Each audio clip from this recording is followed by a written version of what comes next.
So a helpful, albeit extraordinarily arrogant, if I do say so myself, speedrunner YouTuber, helped my builds the tiniest of bits. So, as I said on this dude, I was just struggling to figure out pretty much the only last skill node, and he informed me, and I did my own test too that he told me to, and I verified what he told me. So he was definitely telling the truth, which is that anomaly scything does work. You just have to you actually have to hit the dude in melee.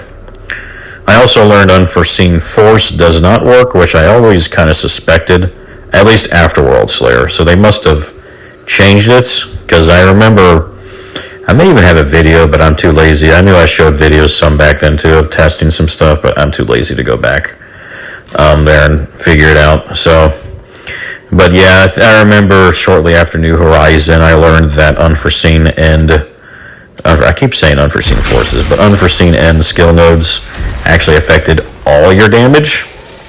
Because I remember before, or around New Horizon, I was finding a way to do crazy damage on my tank build Trickster because of that.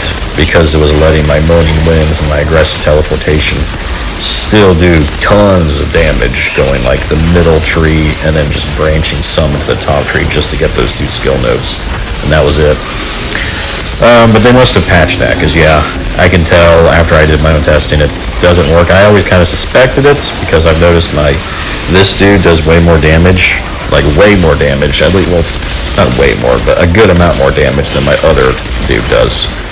And it's clearly because of the anomaly power investment, since his Unforeseen Force, Unforeseen Ends are not helping my other Trickster build you've seen with Hunt the Prey spamming with aggressive teleportation. Now, I didn't really care much, though, as I explained to him, too, because that build was mostly about going both those trees to get the cooldown, really, because it was more for fun of just trying to get maximum on Hunt the Prey teleportation for fun. And also aggressive teleportation damage from the spamming, because he's like a quasi-tank with that, too, spamming it, so I'm still not changing that, dude. If you're doing it, I mean, it's not a big deal, I think, either. So yeah, he did advise me of that. So what I did, you saw it as I went through this build. So I did pick up Anomaly Scything.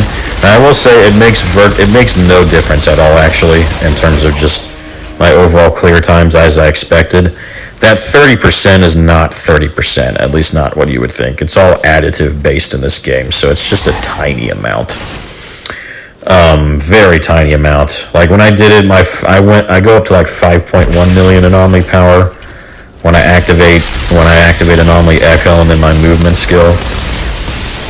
And then with the melee hitting it, it goes up to like 5.5, which is honestly not that much, especially because like the thing is, it really is only for Temporal Blade. So I would never use my melee against the Arbiter still, except to just avoid getting knocked around or something. And just, because I mean, if you factor in the extra damage, I would do more damage against elites just continuously firing my twisted rounds than spending any time going through the melee animation.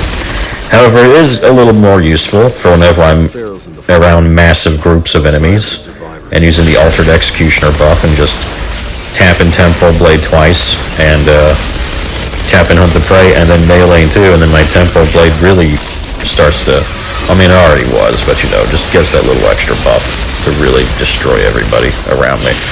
So that's where it's really useful for. And just because I use my melee a lot for fun anyway, so why not? The extra health, again though, there's really not much of a difference. The extra health was nice, the extra little bit of anomaly power from Scything's nice, but to be honest, as I said in the video, and I still stand by it, it was never really a big deal on this dude. It has made jack squat difference, of course, for the most part. By the way, that dude who gave those tips, I'm sure he's already ranting and raving and probably telling me how much more wrong I am again, and probably saying I'm lying about Unforeseen End actually working before.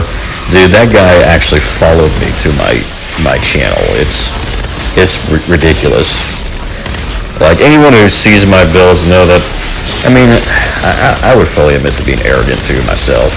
because we all kind of are when we've played something a while. So yeah, I tend to think I know more than most players, and I think I'm right too. Just like he thinks he's right, but dude, I still try to do my best to take some criticism with grace. And like most of his videos, just saying, hey, that guy's totally right.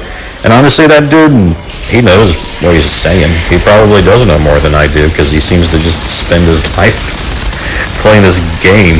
But which I know is kind of ironic, because you would think I do too, but honestly, like, my YouTube channel is hardly any of my life. Like, I probably spend like an hour playing this game, and then like a half hour of that making these videos, and then that's kind of it every other day. And then I'm just doing other stuff, like most people. It's just, you see only Outriders videos on this, because it's just the only game I play whenever I do play games. Eventually I'll probably move to something else, to be honest.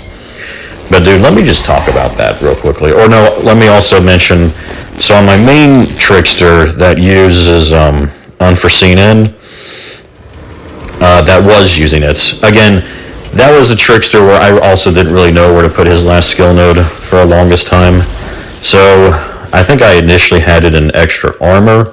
I decided to stick it in shield gain, 10% shield gain, because the armor node, as I have already said on that dude, he already has enough armor as it is, and then the long odd skill node basically maxes his physical damage reduction from armor anyway whenever there's groups around, so he doesn't really need the armor buffs to help his durability anymore.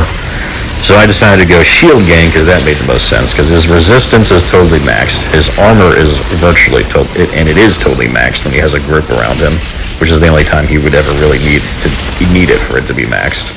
His health is totally maxed. And his skill leech healing and weapon leech healing from his pistol, at least whenever I really need to use it, is also pretty much maxed out, his leech healing potential for that kind of build.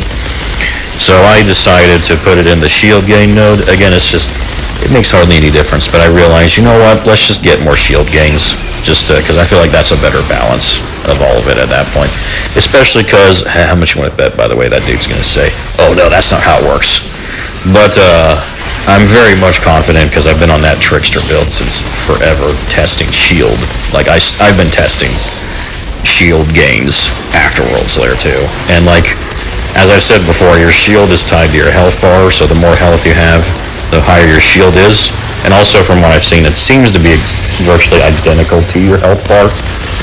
And since it's all percentage based, the more health you have, the more amount of shield you gain too. And those 10% shield gain nodes, they actually affect all your shield gains from every source. So you can see proof in like borrowed time, and you'll see the number literally go up when you increase it, and also go up when you increase your max health too.